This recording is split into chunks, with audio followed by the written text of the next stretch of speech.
So you guys ready? Piercy? Good afternoon. My name is Art Mackenber. I am appearing today for the Lieutenant Governor as her attorney at no charge. We will be discussing the recent Idaho Press Club case, and I will speak first, and then she will say a few words, and then we will close out, and there will be no questions. The Lieutenant Governor is a true conservative who fights the establishment, even when the Republican Party and Republicans start acting like Democrats and taking away the freedoms of Idahoans. The establishment retaliated against the Lieutenant Governor when the AG's office gave her bad advice in the recent Idaho Press Club case. The AG's office wasted approximately a month and a half with unfounded legal arguments in response to the public records request, and then backed off and recommended she get a second opinion when the Idaho Press Club demanded the documents and a court case loomed on the horizon. Not surprisingly, the AG's office refused to continue representing her after completely undermining her trust in its counsel. This is the result of bad lawyering. As Idaho's next Attorney General, the advice coming from my office will be dependable. As your Attorney General, our conservative elected officials will finally have a true defender in office. The Attorney General's office should pay the nearly $30,000 in attorney's fees and costs award that was levied against the Lieutenant Governor. If the AG does not pay for its bad lawyering, approximately 16% of the Lieutenant Governor's yearly budget will have to go to pay for the AG's lack of integrity in defending their legal opinion. That is wrong. Lieutenant Governor?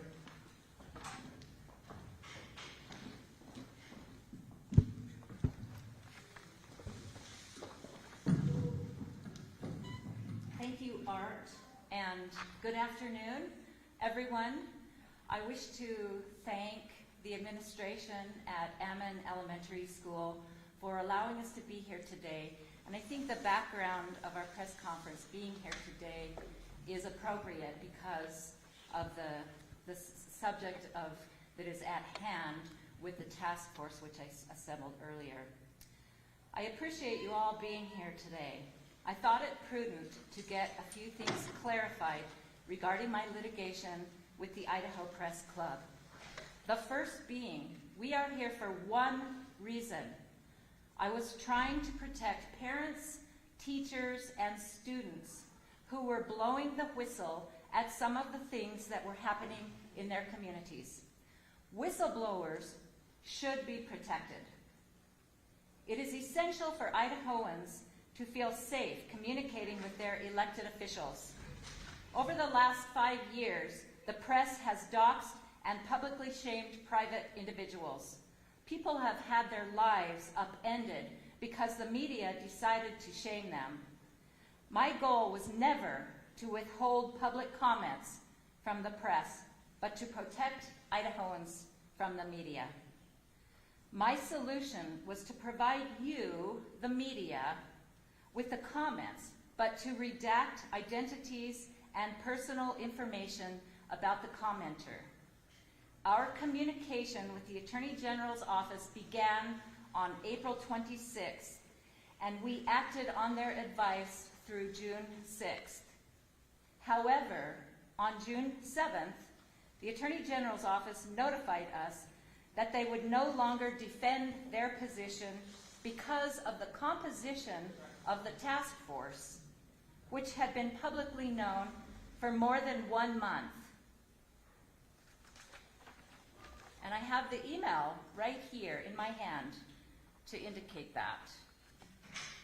The AG's office welcomed us to seek a second opinion from outside counsel. Subsequent legal counsel followed the previous arguments laid out by the Attorney General's office. If you have questions on this advice, I'll refer them to the Attorney General's office.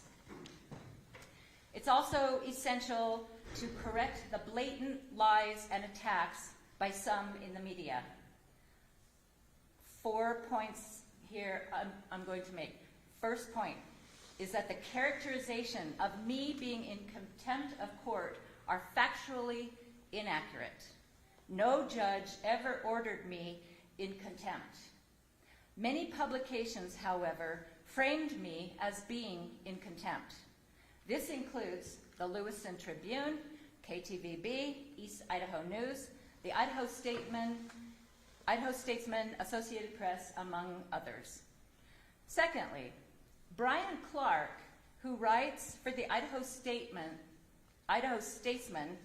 wrote, and I quote, "It seems McGeachin wasn't bravely fighting to protect the identities of people who had submitted comments to her committee from an invasive press. Rather, she was afraid the committee would be exposed for the fraud that it was. So afraid that she did everything she could, short of sitting in a jail cell, to keep it hidden." End of quote.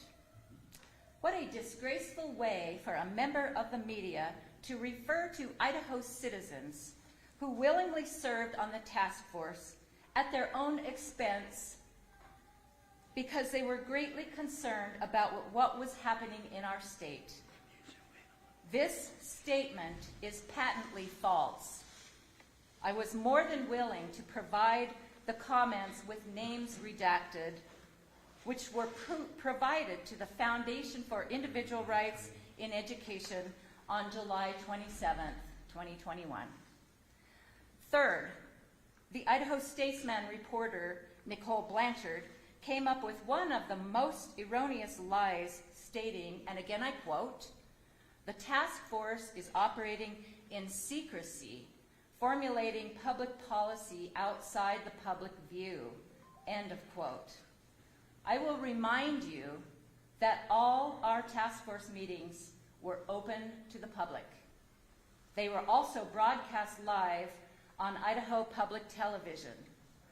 I know the media is very busy writing lies about me and my office, but for any of the press that were mentioned earlier, I invite you to watch all task force meetings, which are available to the public at the Idaho Public Television station. Fourth, the press has continued to blatantly lie and say I am asking Idahoans to pay legal bills.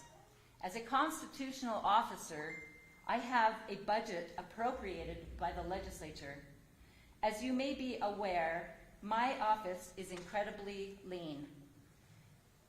Most months, I only have one full-time employee. So to suggest that I'm someone that takes advantage of the taxpayer is a gross misrepresentation.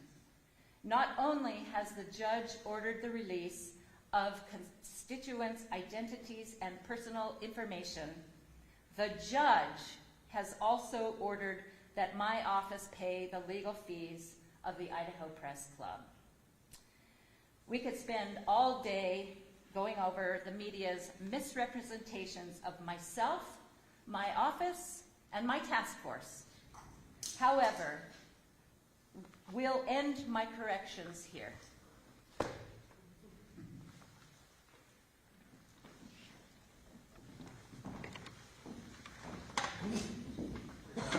Lieutenant Governor? Yes. And you're not willing to answer any questions about your communication with the Attorney General's office and what they gave you advice-wise? I've already answered your question. Yes, that's a matter of public record. So do we submit it? Can we have a copy or do we submit a record? You submit it, you'll receive it. Yes. So did the Attorney General's office refuse to offer you counsel, or did they advise you of the lawsuit? I've already said I'm not answering any more questions. All of the documentation is right here, as you can see. It's right here, it's all put together. If you file a public record She is the request. client, and she has attorney-client privilege with the AG's office, so if you want to talk to the AG's office about getting copies, she will consider letting copies go, but she's not going to hand you the notebook, certainly. And so we're done today. Thank you. What about this tweet you sent out that has since been deleted about Lieutenant Governor McGeachin overstepping her authority by demanding taxpayers pay her bills? You have since deleted that tweet. write that tweet, Mr. Is that a Mahoney? fake tweet, Art? Do you have a stance on that now? Can you confirm that you wrote the tweet?